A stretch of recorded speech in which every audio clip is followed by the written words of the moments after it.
오늘 하나님의 말씀은 골로새서 3장 15절입니다. 골로새서 3장 15절 말씀을 제가 받들어 읽어드리겠습니다. 하나님의 화평이 너희 마음을 다스리게 하라. 이를 위하여 너희가 한 몸으로 부르심을 받았나니 또한 너희는 감사하는 자가 되라. 잠깐 말씀을 위해서 기도드리겠습니다.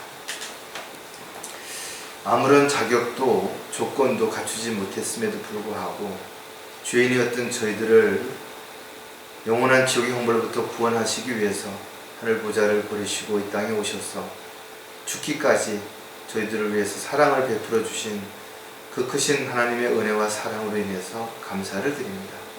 저희들이 어느 곳에 있든지 무엇을 하든지 하나님의 자녀라는 자부심을 가지고 부끄럽지 않은 그런 삶을 살아갈 수 있도록 인도해 주시고 또 저희들 각자에게 맡겨주신 일들을 잘 감당할 수 있도록 지혜와 능력과 건강도 허락해 주시고 또 환경과 여건도 조성해 주셔서 참으로 하루하루의 삶이 주님 보시기에 아름다운 간증의 삶이 될 수 있도록 인도해 주시옵소서.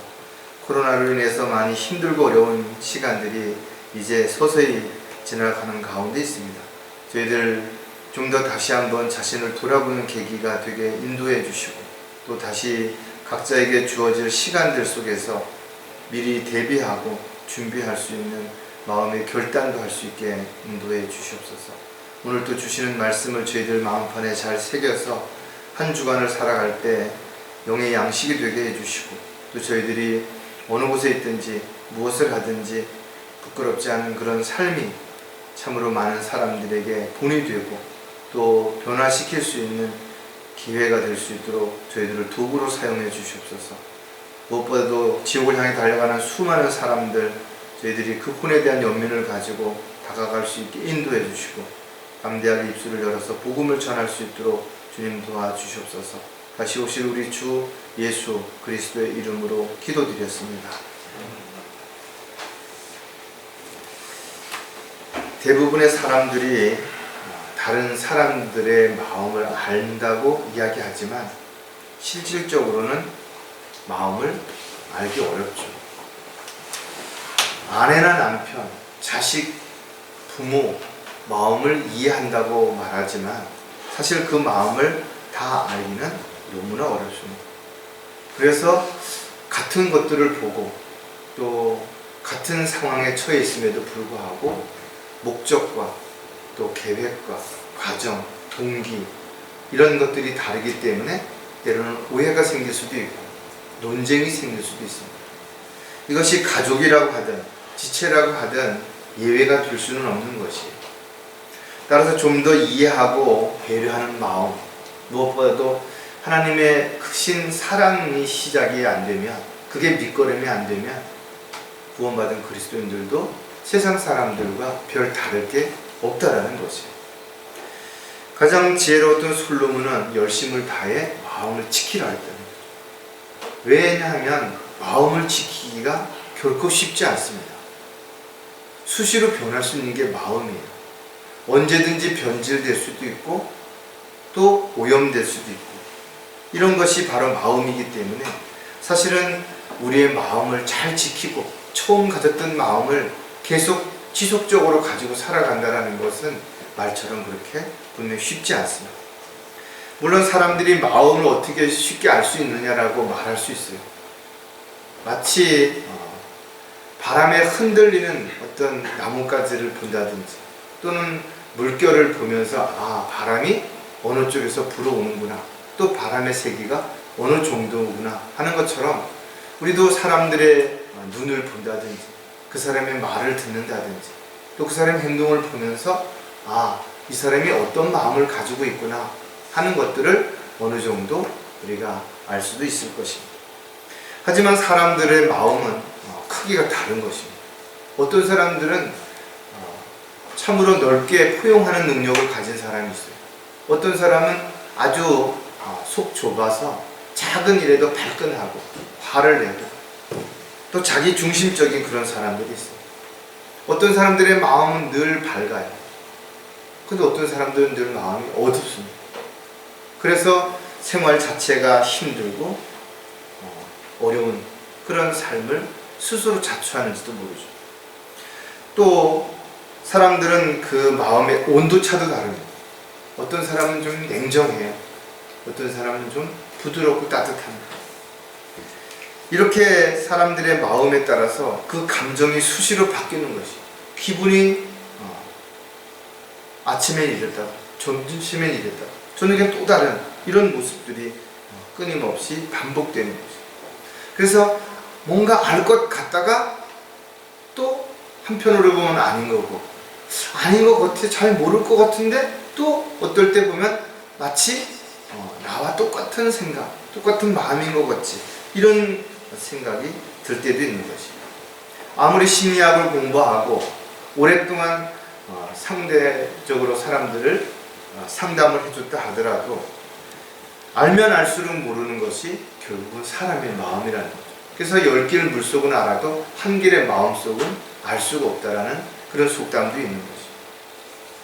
하지만 하나님께서는 이런 미묘한 복잡한 수시로 변하는 사람들의 마음을 다 알고 계신다는 거죠. 그리고 그 마음뿐만 아니라 무엇을 계획하는지, 또 어떤 삶을 살고자 하는지에 대한 그런 부분들도 다 아신다는 거죠. 그래서 사람의 마음이 언제 변하든 또 언제 바뀌든 또 어떻게 변질되든 간에 하나님께서는 정확하게 그 사람의 마음을 읽으시기 때문에 부르심에 대해서 후회가 없으시다는 거죠. 저와 여러분을 이 마지막 때에 부르셨다면 분명 그 부르심에 대해서 목적과 계획이 분명한 거죠. 저와 여러분이 그 부르심에 대해서 감사함이 없어질 때 오히려 불평하게 되고 원망하게 되고 또 남을 탓하게 될 수밖에 없기 때문에 우리의 마음이 늘 하나님의 화평으로 다스려질 때 우리가 주님 앞에 순종할 뿐만 아니라 주님의 도구로, 일꾼으로 귀하게 쓰임 받을 수 있는 그런 귀한 그릇이 될 수도 있을 것입니다.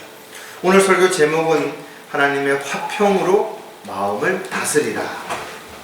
정말 여러분들이 자신의 마음을 진정시키고 또 그 마음을 유순하게 만들기 위해서 여러 가지 운동을 한다든지 또 어떤 음악을 듣는다든지 마음을 편안하기 위해서 여러 가지 할 수도 있습니다. 그러나 사람의 마음이 순간순간 극도로 화가 날 수도 있고 슬퍼질 수도 있고 기쁨으로 충만해질 수도 있기 때문에 참으로 그런 마음들을 잘 다스린다는 것은 쉽지 않은 것입니다. 사람의 육체는 흔히 말하는 다양한 인간의 희로애락을 담고 있는 그릇과 같아 그랬습니다. 즉 육신이 살아있기 때문에 이와 같은 감정이나 느낌이나 이런 것들을 느끼는 것이, 만약에 사람이 로봇 같다면 이런 감동이나 감정이 없겠죠. 그냥 시키는 대로 일사천리로 툭툭툭 그렇게 할 수밖에 없을 것입니다. 어떻게 보면 똑같은 일을 하는 것 같지만 자세히 보면 그 동기가 다르다는 것이죠. 과정도 다르고 그렇기 때문에 그 결과도 다르게 얼마든지 나타날 수 있는 것이죠. 그래서 우리는 비교하는 것이 아니라 항상 좋은 것이 있다면 본받아야 되는 것이고 또 잘못된 부분이 있다면 우리도 저렇게 될 수도 있다든지 또 나는 혹시 그렇게 하고 있지 않은가를 스스로 점검하고 살펴보아서 부끄럽지 않은 삶을 살도록 그렇게 해야 되는 것이죠. 저와 여러분은 비록 육신을 입고 있고 이 세상에 살고 있지만 세상에 속한 사람들도 아니고 육신을 따라서 육신을 즐겁게 하려고 하는 그런 삶을 살려고 하는 사람들도 분명 많을 것입니다. 그렇다면 우리는 세상보다는 하나님 중심으로 또 육신적인 것보다는 영적인 중심적인 생활이 지속되어야 될 것입니다. 왜냐하면 육신을 따라서 살아가는 삶, 믿음이 없이 하는 모든 일들은 결코 하나님을 기쁘시게 해줄 수가 없기 때문에 그렇습니다. 그렇다면 우리는 말 그대로 육신을 그냥 죽이면 되는 것인가요? 입으로만 날마다 나는 죽노라라고, 나는 십자가에다가 정욕을 못 박았다라고 고백하면 되는 것인가요? 우리는 여전히 육신을 가지고서도 할 수 있는 일들이 많이 있는 것입니다. 따라서 우리는 육신을 부인하고 거부하기보다는 그 육신을 필요에 따라서 잘 다스리는 그런 마음이 필요한 것입니다. 자, 그렇게 하기 위해서 성경은 우리에게 해답을 주는데 바로 하나님의 화평이 자신의 마음을 다스리게 하고, 하나님은 불평, 불만, 불신 이런 것을 위해서 우리 마음이 혼란스럽고 복잡해지기를 원치 않는 것이죠. 하나님은 화평의 창시자이지 혼란의 창시자가 아니신 것이죠. 따라서 창조의 하나님이신 그분께서 우리를 선한 목적을 가지고 창조하셨다라면 또한 우리가 하나님의 화평 가운데서 선한 목적을 가지고 그 목적에 합당한 도구로 쓰임받기를 원하실 것이죠. 따라서 우리의 삶이 어려움으로부터 벗어나도록 그렇게 해야 되겠지만 결과적으로 먹고 마시는 그런 돈의 노예가 되어서 끌려가는 그런 삶이 되서는 안 될 것입니다. 우리는 하나님을 사랑하고 또 가족을 사랑하고 지체를 사랑해야 할 이웃을 원수까지도 사랑해야 되겠지만, 그러나 음욕에 빠지는 또 어리석은 어떤 그런 정욕에 빠지는 삶이 되서는 안 될 것입니다. 저와 여러분은 마음을 잘 다스려서 모든 것을 지키고 조심하되 정말 의연한 자세가 되어야 되고 의로운 삶을 살아야 됩니다. 신명기에서는 마음을 다하고 혼을 다하여 힘을 다하여 주님을 사랑하라. 정말 이 말씀이 쉬운 것 같지만 마음을 다한다는 것, 혼을 다한다라는 것, 힘을 다한다라는 것은 누구나 할 수 있는 일은 분명 아닐 것입니다. 따라서 저와 여러분이 주님의 뜻대로 주님의 계획대로 살기 위해서 가장 중요한 것은 우리의 마음이 잘 다스려지고 있는가. 그러기 위해서 하나님의 화평 가운데 내가 정말 살아가고 있는 것인가, 그 화평을 내가 생활 속에서 느끼고 있는 것인가를 스스로 반드시 점검해 봐야 될 것입니다. 자, 하나님의 화평으로 마음을 다스리기 위해서 우리는 세 가지를 생각해 볼 텐데, 첫 번째가 마음을 새롭게 변화를 받아야 된다는 거예요. 많은 사람들이 이 말을 잘 이해 못할 수도 있어요. 마음이 변화되는 건 좋은데 어떻게 새롭게 되느냐 이거죠. 창세기 3장을 봤더니 창세기 1장부터 쭉 내용을 봤더니 사람의 마음은 처음부터 악하고 계속해서 악하고 바꿀 수 없을 만큼 악하다라는 거죠. 그렇기 때문에 성경은 마음을 잘 다스리기 위해서 전제 조건이 뭐냐면 그 마음이 새롭게 변화를 받아야 된다라는 거죠. 왜냐하면 인간의 마음이 변화를 받지 못하면 그 사람이 돈이 많든지 지식이 많든지 경험이 많든지 사회적으로 어떤 위치에 올라가든지 간에 결국은 육신을 따라 살아갈 수밖에 없다라는 거예요. 너희는 이 세상과 일치하지 말고 너희 마음을 새롭게 함으로써 변화를 받아 하나님의 선하시고 기뻐하시고 온전하신 뜻이 무엇인지 입증하라 했죠. 우리가 세 가지 입증해야 되는 게 있는데 하나님의 선하신 뜻과 기뻐하신 뜻 그리고 온전한 뜻인 것이죠. 이것을 온전하게 입증하기 위해서는 반드시 마음의 변화를 받아야 됩니다. 하나님의 뜻 가운데서 변화가 되어지지 않는 사람들은 하나님의 뜻을 따라 살아갈 수가 없는 거죠. 그래서 구원받지 않은 사람들에게 성경 지식이 들어가면 교만해지고 온갖 이단 교리, 비진리를 양산해내는 결과를 가져오는 것입니다. 그리스도인 역시 마찬가지로 마음이 주님의 놀라우신 그 은혜로 인해서 핏부림으로 인해서 새롭게 되었다 하더라도 또다시 얼마든지 욕심으로 인해서 오염되고 변질될 수 있기 때문에 늘 그 마음을 말씀의 물로 씻어내야 되는 거죠. 정결하게 해야 되는 거죠. 그래야만 우리가 주님의 뜻과 계획을 따라서 살아갈 수 있는 주님의 도구가 될 수 있는 거죠. 자, 마음을 새롭게 변화를 받게 되면 어떤 문제들이 해결이 되는 것인가. 완고한 마음이 어떻게 해요? 유순해진다라는 거예요. 마음이 눈을 뜨고 영적인 삶을 시작하게 되면 무언가 모르는 여유가 생기게 되는 것이에요. 여유가 있다라는 것은 서두르지 않고 조급해하지 않을 수 있는 가장 중요한 근거가 되는 것이에요. 완고한 마음이 변화를 받아야 하는 이유가 뭐냐면 완고한 마음을 가지고 있으면 자기 고집을 꺾지 않는 거예요. 그것을 열정이라고 사람들 앞에서 이렇게 말하지만 실질적으로는 오히려 잘못된 열정은 많은 사람들을 엉뚱한 곳으로 또 잘못된 길로 이끄는 계기가 될 수 있다는 거예요. 마음에는 완고함이 있고 끊임없이 악을 꾀하며 불화를 일으키느니라. 잠언에서 기록한 것처럼 이 육신적인 타락한 옛성품을 가진 사람들의 마음은 이와 같이 끊임없이 문제를 일으킬 수밖에 없다라는 거지.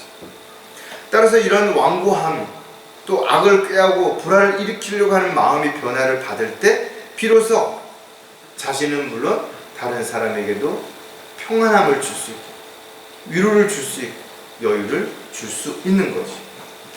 아무리 강팍한 그런 마음을 가진 사람도 주님을 만난 이후에는 그 강팍함이 부드러워지는 거지.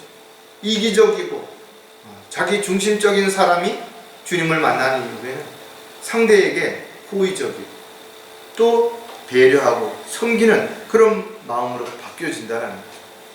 왜냐하면 마음의 변화를 받는 순간 평안이 있고 그 마음이 부드러워지기 때문에 그런 거죠. 잠언 15장 1절에 보니까 유순한 대답은 진노를 삭히나 과격한 말은 화를 일으키느니라 하죠.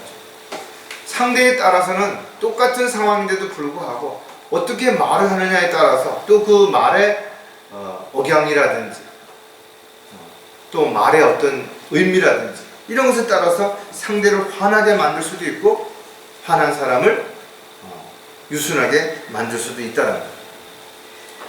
아마 여러분들도 복음을 전할 때 정말 좋은 의도를 가지고 그 사람이 지옥에 가지 않도록 하기 위해서 사랑하는 마음으로 다가가서 복음을 전했는데 아주 기분 나쁘게 하는 사람들이 있죠. 무시하고 또 막 욕하고 화내는 사람들, 시비 걸고 어떻게 보면 참 안타깝기도 하지만 또 한편으로는 화도 나는 것이. 하지만 그러면 그럴수록 그리스도인들이 꼭 잊지 말아야 되는 것은 우리가 복음을 전하는 하나님 기뻐하시는 일이고 원하시는 일인 것이.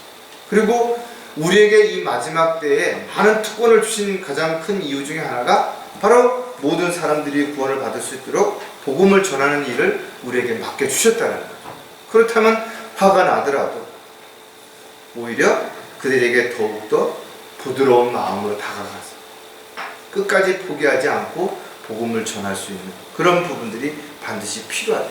그래서 온유하다라는 말은 말 그대로 강함을 넘은 부드러움, 상대방이 거부할 수 없는 그런 강력한 힘이 있을 때 그것이 효과적이 될 수 있는 것이. 그러기 위해서 우리는 하나님의 말씀으로 갈고 닦고 또 시련과 역경들을 이겨냄으로 인해서 우리 스스로가 완고하고 딱딱했던 강팍했던 이런 마음들이 오히려 유순해져서 더욱더 많은 사람들을 변화시킬 수 있는 또 다른 도구가 반드시 되어야 될 것이다. 마음을 새롭게 변화를 받으면 여유로운 마음으로 살 수 있다는 거죠. 세상은 참 빨리 변하죠. 놀라운 일들이 하루에도 수없이 일어납니다. 우리 어렸을 때는 그렇게 큰 변화가 없었던 겁니다. 근데 요즘은 정말 빠르게 옛날에 10년 변할 게 요새는 1년, 아니 앞으로는 1년 변할 게 또 한 달 만에 변할 수도 있겠죠. 그러다 보니까 사람들은 앞으로 어떤 일들이 어떻게 일어날지 모르기 때문에 거기에 대한 대비가 부실하고 또 준비가 안 되니까 불편하고 불안하고 두려운 마음으로 살 수밖에 없는 거죠. 근데 마음의 눈을 뜨고 영적인 눈을 뜨고 멀리 볼 수 있다면 미리 앞으로 일어날 일들을 알 수 있다면 그렇게 조급할 일들이 없죠. 그래서 여유롭게 될 수가 있는 것입니다. 모든 두려움으로부터 자유할 수 있고 근심 걱정을 주님께 맡기고 오히려 여유로운 삶을 살아간다면 우리의 마음은 늘 평안할 수 있고 그 평안함이 다른 사람에게도 얼마든지 전달될 수 있을 것입니다. 잠언 24장 19절에 보니까 너는 악한 사람들로 인하여 초조해하지 말고 악인을 부러워하지 마. 요즘 부동산으로 해서 돈 벌었고 주식으로 해서 돈 벌었고 어쩌고 그런 많은 사람들 주변에 있죠. 그런 사람들을 만날 때마다 나는 어떡하나 그런 것도 할 줄 모르고 언제 집을 사나 걱정할 수 있다 이거죠. 세상에는 많은 것을 가지고서도 아주 힘들게 사는 사람들이 있어요. 불행한 사람들도 많이 있습니다. 고통 가운데 있는 사람들도 많이 있습니다. 오히려 뭔가를 가지려고 하는 사람들도 힘들겠지만 그 욕심 때문에 불안해하겠지만 오히려 반대로 많은 걸 이미 가지고 있음에도 불구하고 그걸 잃어버릴까봐, 빼앗길까봐, 누군가가 훔쳐갈까봐 여러 가지 두려워하는 사람들도 얼마든지 있기 때문에 그렇다라는 거죠. 따라서 항상 저와 여러분이 주님이 나에게 무엇을 주셨든 그것을 먼저 감사하고 그것을 향유할 수 있는 여유로움을 가진 사람이야말로 정말 행복한 사람인 것이죠. 모든 일들을 주 안에서 계획하고 실행할 때 우리는 조급해하거나 서두를 이유가 없다라는 것이죠. 왜냐하면 가장 필요한 때에 가장 좋은 방법으로 주님께서 인도해 주시고 돌봐주시고 보호해 주시겠다고 약속하신 거예요. 그래서 시편 기자는 주 안에서 쉬고 인내하며 그를 기다리라는 거죠. 왜? 자기 길에서 번영하는 사람, 곧 악한 계획을 성사시킨 사람으로 인하여 초조하지 않고 그렇게 살아가는 사람, 늘 주님 안에서 여유로운 삶을 살 수 있기 때문에 그런 것이에요. 마음을 새롭게 변화를 받으면 영적인 눈으로 분별할 수 있다는 거예요. 눈으로 볼 수 없지만 마음으로 느끼고 마음으로 볼 수 있는 것들이 많이 있어요. 멀리 있지만 마음으로 느껴진다. 말 한마디, 전화 한 통, 문자 한 통에서. 상대의 마음은 눈으로 보지 아니하고 알 수 없습니다. 그러나 우리가 또 영적인 안목을 가지고 분별할 수 있는 능력이 있다면 우리는 많은 부분들을 충분히 이해할 수 있을 거죠. 육신적인 일들은 육신적인 눈으로 볼 수 있지만 영적인 일들은 영적인 눈으로 볼 수 있기 때문에 오히려 영적인 소경들, 즉 아무것도 알지 못하는 자연인들은 그런 것들을 보는 사람들의 생각들 또는 행동들을 어리석게 여기는 것입니다. 성경에도 나와 있는 것처럼 소경이 소경을 인도하면 모두가 구덩이에 빠지는 거죠. 오늘날 이단 교리 또는 비진리 이런 것을 가지고 수많은 사람을 이렇게 멸망의 구름텅이로 빠지게 만드는 사람들이 있다. 누구든지 영적인 눈이 감겨지게 되거나 또는 영적인 눈을 뜨지 못한다면 이것을 구별할 수가 없죠. 그냥 끌려가는 것입니다. 사도행전 20장 18절에 보면 26장 18절에 보면 그들의 눈을 뜨게 하여 흑암에서 광명으로 사탄의 권세에서 하나님께로 돌아서게 하며 그들로 죄사함을 받게 하고 내 안에 있는 믿음으로 거룩하게 된 사람들 가운데 유업을 받게 하려는 것이라고 했는데, 어두운 가운데 있던 죄악 가운데서 우리가 빛 가운데로 주님 안으로 옮겨져 왔다면 이젠 영적인 삶을 통해서 영적인 눈을 통해서 모든 것들을 정확하게 분별할 수 있는 능력을 갖게 된 것입니다. 많은 사람들이 하나님의 사랑을 거절하고 진리를 외면하는 이유가 바로 영적인 눈이 감겨져 있기 때문에 모르는 거예요. 앞으로 어떤 일들이 일어날지 모르니까 그렇게 태평한 거겠죠. 그렇게 거부하겠죠. 만약에 자신에게 일어날 지옥에 대한 일들을 알게 되었다면, 보게 되었다면, 느끼게 되었다면 과연 그렇게 태평할 수 있을까요? 모르기 때문에 그런 것입니다. 그러니까 그런 사람들에게, 영적인 눈이 감겨져 있는 사람에게 우리가 확실하게 알 수 있는 방법, 할 수 있는 방법은 그들의 눈을 뜨게 하는 것입니다. 그래서 스스로 보게 만드는 것입니다. 이것이 바로 복음을 전하는 일이고 우리가 마지막 시대에 가장 소중하게 여기며 해야 할 일들이라는 것입니다. 사람들이 눈앞에 보이는 유익만을 쫓고 관심을 가질 뿐 앞으로 일어날 일들에 대해서 무관심한 이유는 그들이 말 그대로 영적인 분별력이 없기 때문에 그렇거든요. 수많은 교회를 다니는 사람들 중에서도 영적인 눈이 감겨져 있는 사람은 동일한 것입니다. 눈앞에 두고도 진리를 알아보지 못했던 것처럼 지금도 수많은 사람들이 성경을 보면서도 모르는 것입니다. 자, 하나님의 화평으로 마음을 다스리려면 두 번째 우리가 살펴볼 내용이 뭔가 하면 열심을 다해 마음을 지켜야 한다. 마음의 변화를 받아 새롭게 되었다 하더라도 열심을 다해서 지키지 않는다면 잃어버릴 수 있다는 거예요. 이것처럼 우리가 마음이 변질될 수도 있고 오염될 수도 있다는 거죠. 그래서 열심을 다해 지키라는 거죠. 세상에서 가장 지키기 어려운 것은 돈도 명예도 권력도 아니라 바로 마음이라는 것입니다. 수시로 변질될 수 있기 때문에 그런 거예요. 상황에 따라 달라질 수 있기 때문에 그렇습니다. 철저하게 지키지 않으면 부패될 수 있기 때문에 그렇다는 거예요.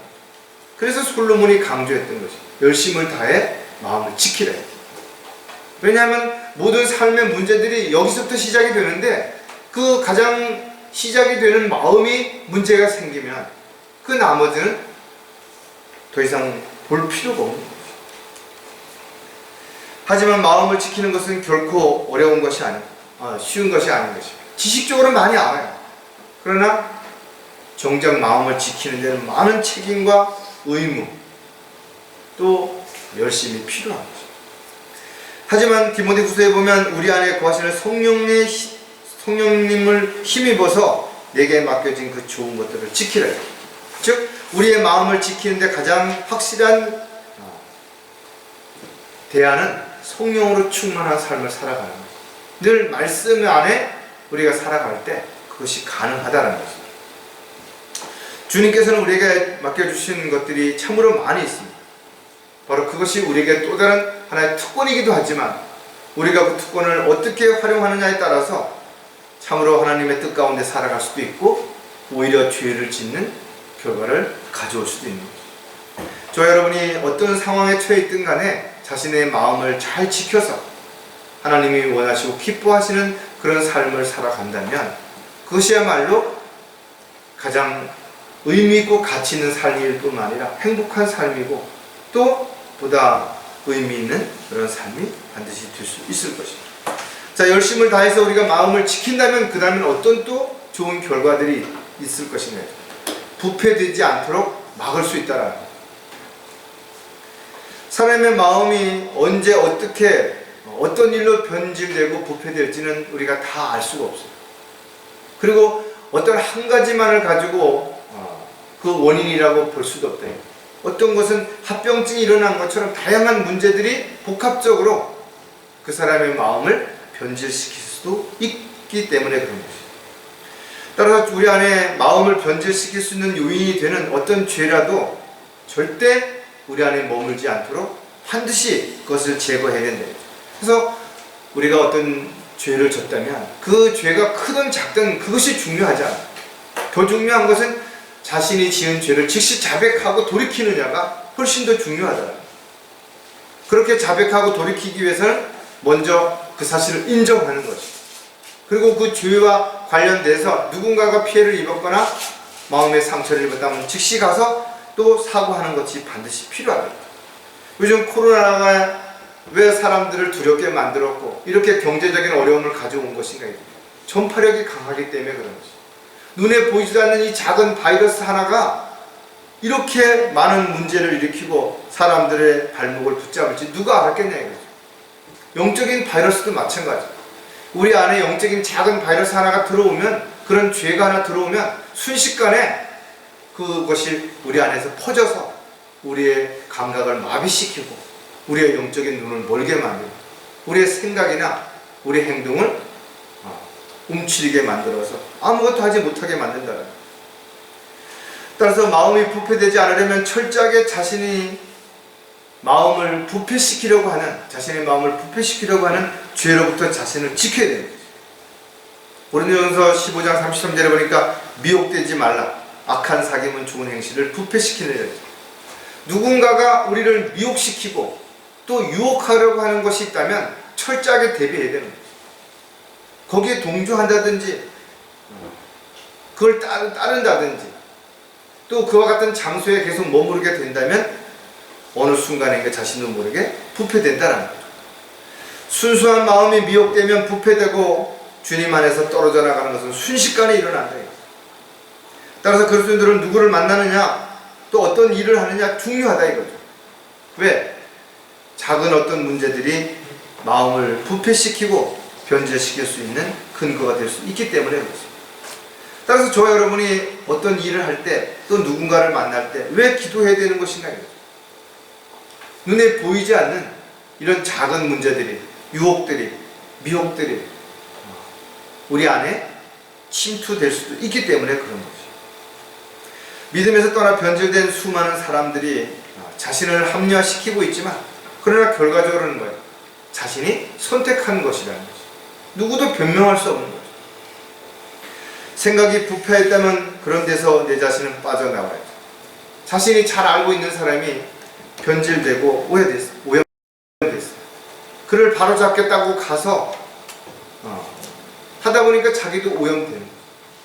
코로나 한 사람이 걸리면 가족들이 자신들이 원하든 원치 않든 간에 순식간에 전염되는 것처럼 우리는 생각지도 않은 그런 작은 어떤 부분들이 우리를 변화시킬 수도 있고 오염시킬 수도 있다는 것을 늘 염두에 둬요.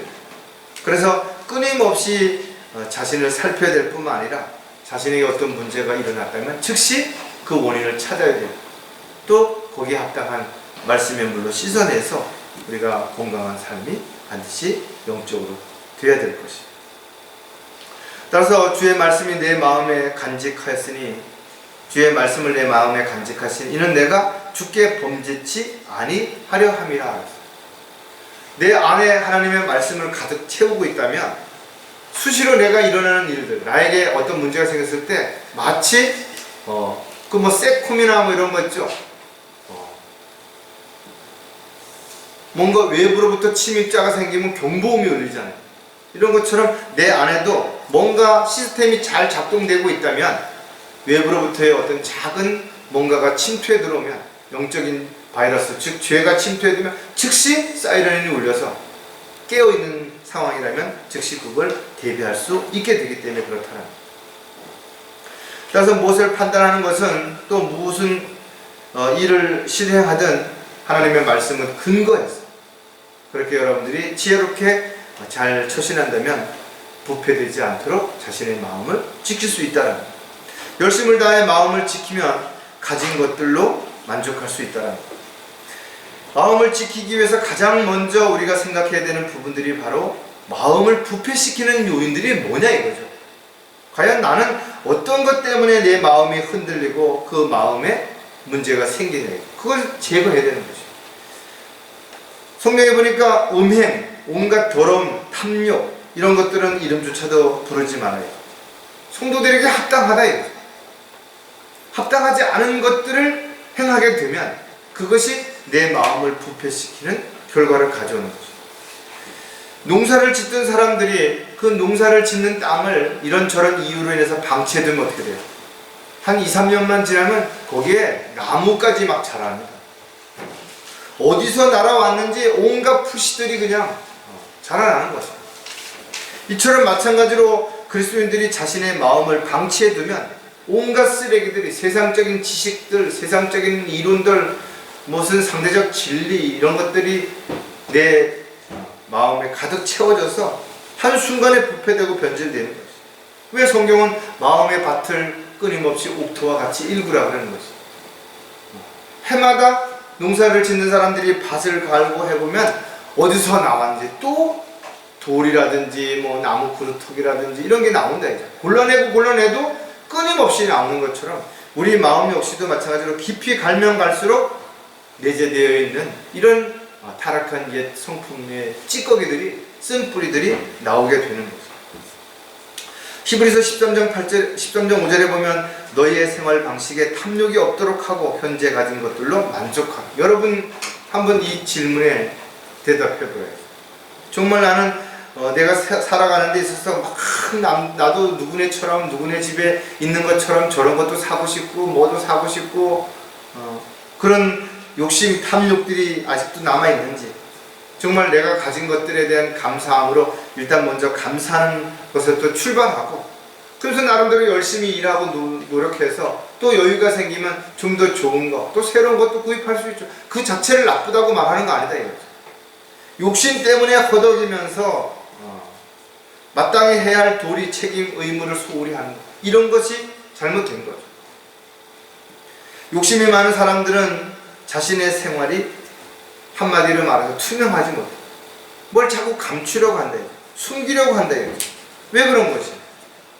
뭔가 그것이 드러나면, 그것이 발견되면 자기에게 치명적인 뭔가 문제가 생기기 때문에 그런 것이죠. 왜 정치하는 사람들의 청문회 할 때 그 사람의 과거에 오래전 것까지 다 들춰내냐 이거죠. 그 사람이 어떤 삶을 살아왔느냐, 이것을 보면 그 사람이 앞으로 어떻게 살 것인가를 알 수 있기 때문에 그렇게 하는 거지. 하지만 불필요하게 쓸데없는 걸 가지고 시간을 낭비하는 것 자체는 하나의 어떤 정치적인 쇼죠. 자기들의 어떤 이익을 위해서 딴지를 거는 것에 불과하기 때문에 세상적인 어떤 것들은 완벽한 것은 아무것도 없을 것입니다. 그리스도인들은 자신의 삶에 주어진 것들이 다른 사람과 비교해서 부족하더라도, 또 많은 부분들이 힘들고 어려운 상황이라 하더라도 먼저 감사하는 마음을 가지고 살아가는 것, 이것이 훨씬 더 아름다운 삶이 될 수 있는 것이고, 다른 사람들의 눈에 저 사람은 또 똑같은 상황인데 왜 화를 내지 않을까? 왜 똑같은 상황인데 불평하지 않을까? 왜 똑같은 상황인데 기뻐할까? 저 사람이 알아보니까 하나님을 믿는 사람이구나. 역시 하나님을 믿는 사람은 뭔가 다르다. 이런 것들이 사람들의 마음에 나도 뭔가 하나님에 대해서 관심을 갖게 되고, 저 사람들이 하는 말에 대해서 뭔가 귀를 기울이게 되고, 이것이 시초가 되어야 되는 거죠. 입으로는 하나님을 사랑한다라고, 하나님을 어떻게 믿는다라고 이야기하면서 세상 사람들 앞에서는 여전히, 세상 사람들 보기에 상식에서 벗어나는 이런 말이나 행동을 하게 된다면 과연 사람들에게 어떤 영향력을 미치겠는지, 오히려 하나님께 영광을 돌려드리기는커녕 사람들에게 비난을 받고 욕을 먹는 이런 일들도 얼마든지 있을 수 있기 때문에 그렇습니다. 내가 가진 것들, 잘할 수 있는 것들을 가지고 하나님을 기쁘시게 해드릴 뿐만 아니라 나에게 필요한 모든 것들을 향유할 줄 아는 그런 삶을 살아가는 삶, 바로 열심을 다해서 자신의 마음을 지킬 때 그것이 가능하다. 상처를 주거나 받지 않을 수 있다는 거죠. 어떻게 하면? 열심을 다해 마음을 지킵니다. 그리스도인들은 지체들의 말과 행동으로 인해서 쉽게 상처를 줄 수도 있고 또 받을 수도 있어요. 특히 연약한 지체들이라든지 아니면 영적인 문제로 인해서 많이 약해져 있는 그런 지체라면 더더욱 그럴 수 있다는 거죠. 따라서 저와 여러분이 지체들과 교제할 때, 또 어떤 상황에서 이야기할 때 쉽게 그냥 편하게 툭툭 던지듯이 말을 해가지고 상대방에게 상처를 주는 그런 일이 일어나지 않도록 늘 조심하고 또 신중해야 될 부분을 우리에게 여러 군데서 권면하고 있음을 잊지 말아야 됩니다. 작은 상처라도 방치하게 되면 어떻게 돼요? 살이 썩고 뼈를 잘라내야 되는 치명적인 결과를 가져오는 거죠. 파상풍 주사를 맞는 이유가 뭐예요? 일하는 사람들이 그 못이라든지 녹슨 못이라든지 어떤 철사라든지 이런 데다가 살짝 긁혔는데 대수롭지 않게 생각한 거예요. 그런데 그것을 방치했더니 거기에 그 파상풍 독이 들어가서 결국은 팔다리를 잘라내는 이런 끔찍한 사건이 일어난다. 우리에게 일어나는 외상적인 치료도 반드시 필요하지만 마음의 상처도 마찬가지입니다. 사람들은 의외로 마음의 상처가 육신의 상처보다 훨씬 더 삶의 고통을 가져오거나 어려움을 주는 사람들도 얼마든지 있는 것이죠. 다양한 정신적인 문제들이 사람들을 힘들게 만들지만 가장 큰 부분들이 바로 마음의 상처로부터 시작이 된다는 사실도 우리는 반드시 기억한다면 함부로 사람에게 상처를 주는 말을 하든지 그런 행동을 해서는 안 되는 것이죠. 특히 사소한 어떤 그런 말이 오해를 가져오게 돼요. 그 오해가 또 다른 오해를 불러일으켜서는 결국은 돌이킬 수 없는 그런 큰 상처로 남는 경우도 얼마든지 있기 때문에 그렇습니다. 고린도전서 8장 10절에 보면 그러므로 너희가 형제들에게 그렇게 죄를 짓고 또 그들의 약한 양심에 상처를 주는 것이 곧 그리스도께 죄를 짓는 것입니다. 얼마나 중요한 부분이죠. 자기가 하는 작은 일로 인해서 어떤 말이나 행동이 누군가에게 지체들에게 상처를 주었다면 그것이 주님 앞에 죄를 짓는 일이라는 것이죠. 따라서 그리스도인들은 자신의 한 말과 행동에 반드시 책임을 질 줄 아는, 그래서 자신으로 인해서 누군가 상처받지 않도록 각별히 신경을 쓰고 조심해야 되는 이유를 우리는 늘 기억해야 되는 거죠. 험담하는 자의 말들은 상처와 같이 뱃속 깊은 데로 내려가느니라. 보이지 않는다고 해서 함부로 남을 험담한다든지 남의 약점을 가지고 그것을 공격한다든지 이런 것을 우리는 해서는 안 되는 거죠. 또 쓸데없는 어떤 일로 자기 자존심을 세우려고 논쟁을 한다든지 상대를 막 업신여긴다든지 자존심 싸움, 힘겨루기 이런 것들 한마디로 그리스도인들의 삶에 있어서 수치라는 거예요. 부끄러운 일이라는 거예요.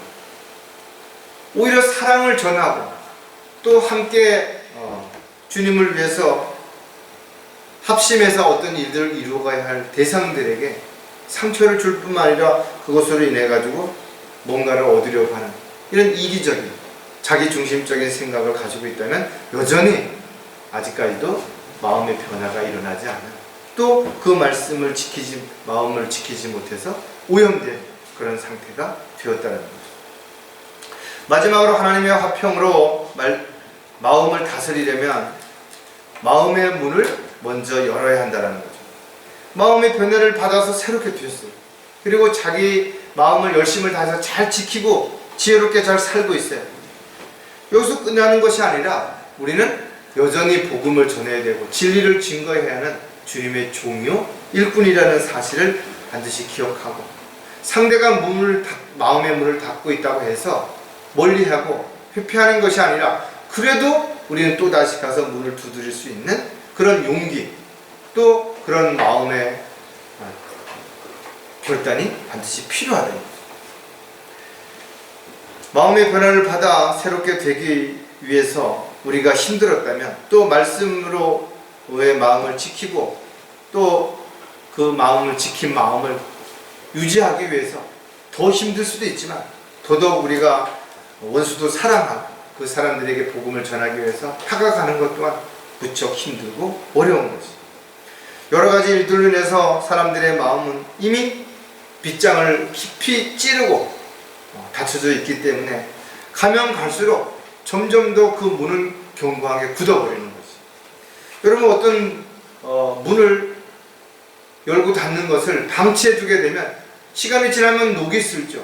거기에 뭔가 이물질이 끼어갖고 내중에 열려가면 삐그덕거리고 잘 안 열립니다. 사람의 마음도 마찬가지예요. 처음에는 금방 닫은 문은 쉽게 열 수도 있어요. 근데 이것이 오래 기간 동안 방치해 둔다든지 아니면 그 문틈 사이에 또 다른 여러 가지 뭔가 오해라든지 이런 것들이 끼어서 굳어버리게 된다면 쉽게 열리지 않는 거죠. 사람의 마음의 문은 절대로 바깥에서 열 수 없어요. 안에서 잠그게 돼 있기 때문에. 여러분들 문도 마찬가지잖아요. 안에서 잠그는 문을 바깥에서 아무리 하려고 해도 열리지 않는다. 안에서 열어줘야만 들어갈 수 있는 거지.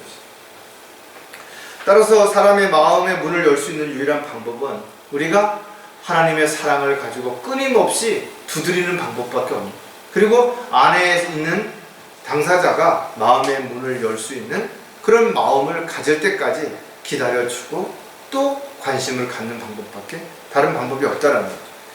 사람들은 욕심으로 인해서 점점 마음의 문을 열지 않고 닫으려고 하는 거죠. 더 많은 것, 더 좋은 것, 더 새로운 것을 가지려고 하는 것으로 끝나지 않고 그것을 지키려고, 그것을 보호하기 위해서 더욱더 문을 걸어 잠깁니다.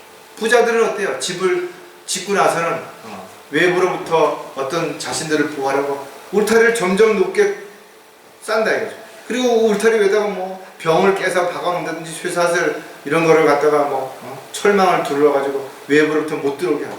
하지만 한편으로 보면 스스로가 자신들을 가둬놓고 있는 거지.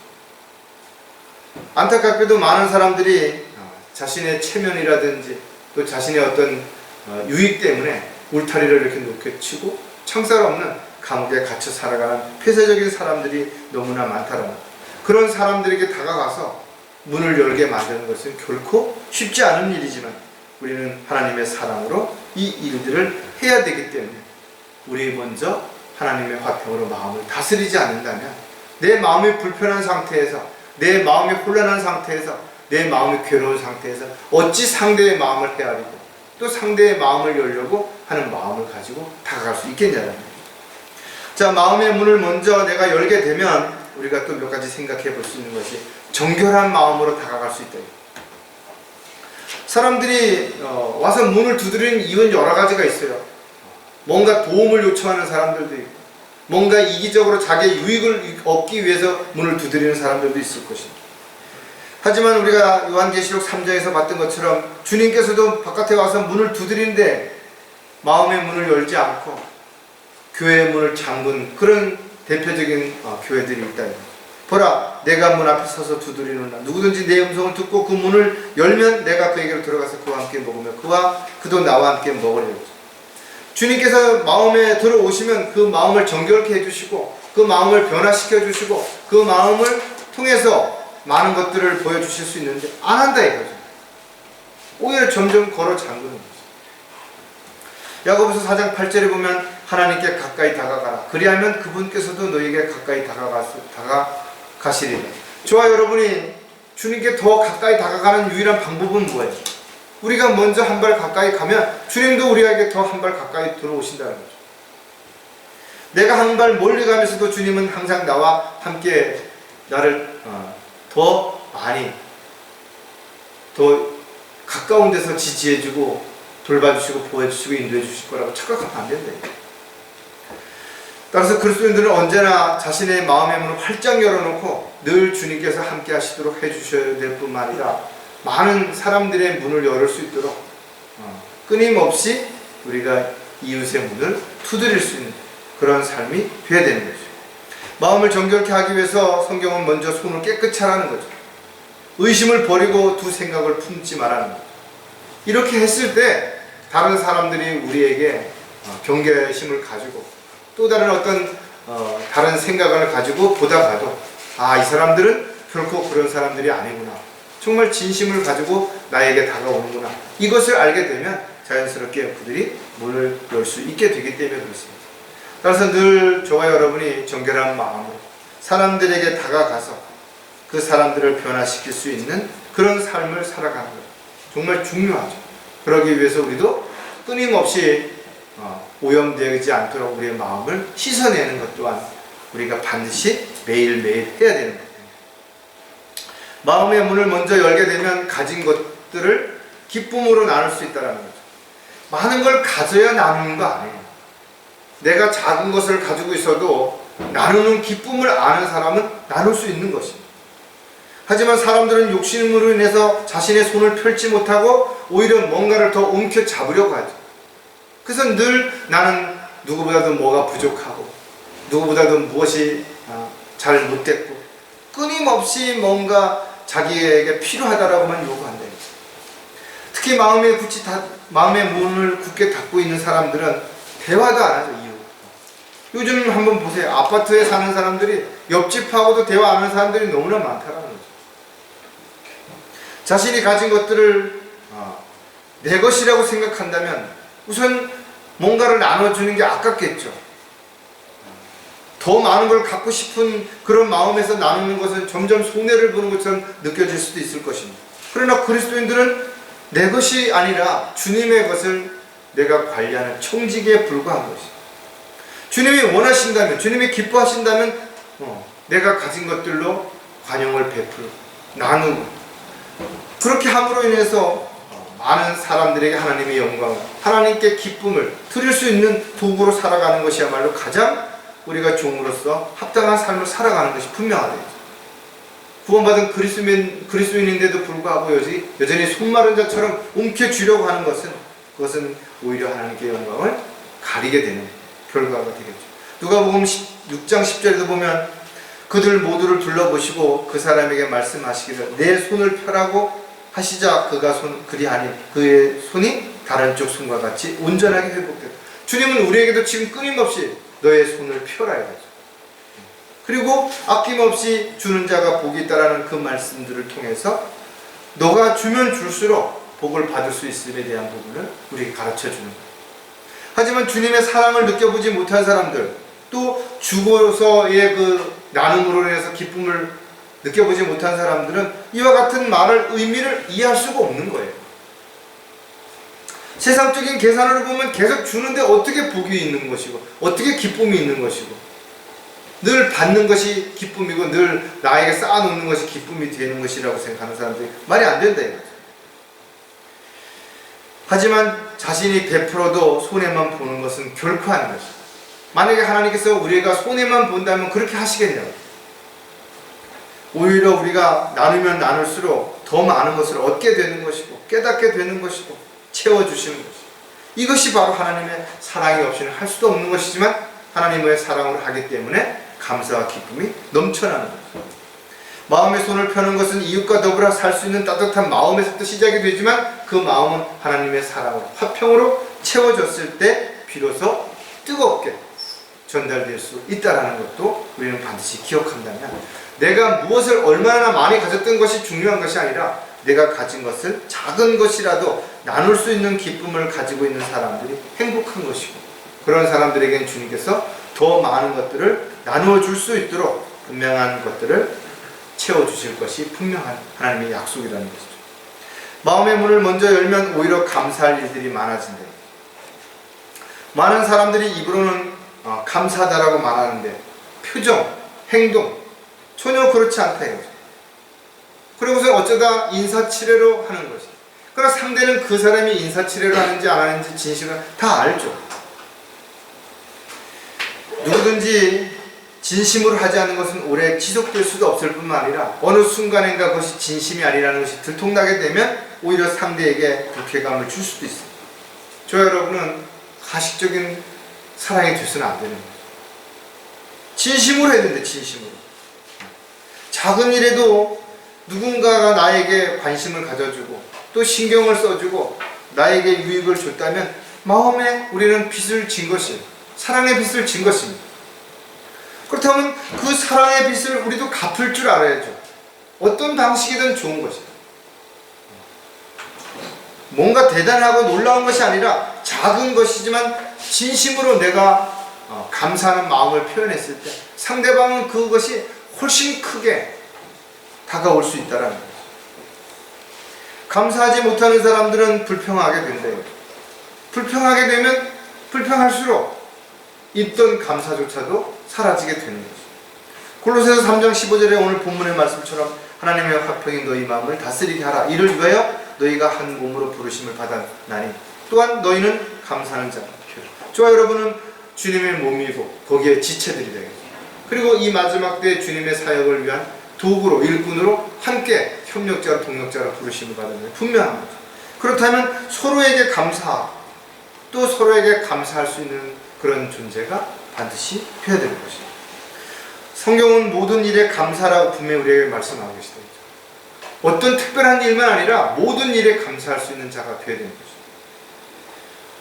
하나님의 말씀에 순종하고 억지로 마지못해서가 아니라 진심으로 기쁨으로 감사하는 삶을 살아가는 사람이라면 주님을 기쁘시게 해드릴 뿐만 아니라 자기 자신도 기쁘게 해주고 또 자신을 만나는 사람들에게 그 감사가 넘쳐남으로 그들도 기쁘게 할 수 있다.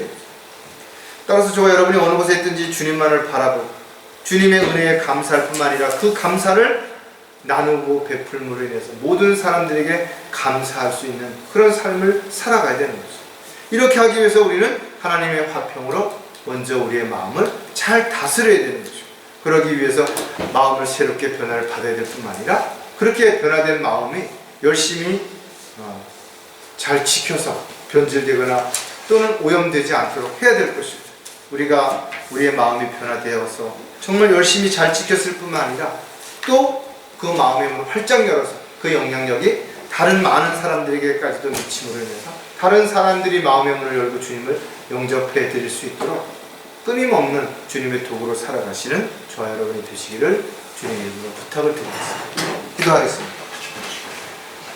하나님 아버지, 오늘도 저희들에게 주신 이 말씀들이 늘 저희들이 성경을 읽고 또 교제하고 또 묵상하는 가운데 이미 알고 있다 할지라도 정말 이 말씀이 우리 마음밭에 잘 심겨져서 어느 곳에서 무엇을 하든지 또 어떤 상황에 처하든지 간에 정말 마음을 잘 다스릴 수 있도록 하나님의 화평이 늘 내 안에 거할 수 있는 그런 저희들의 생애가 되도록 도와주시옵소서.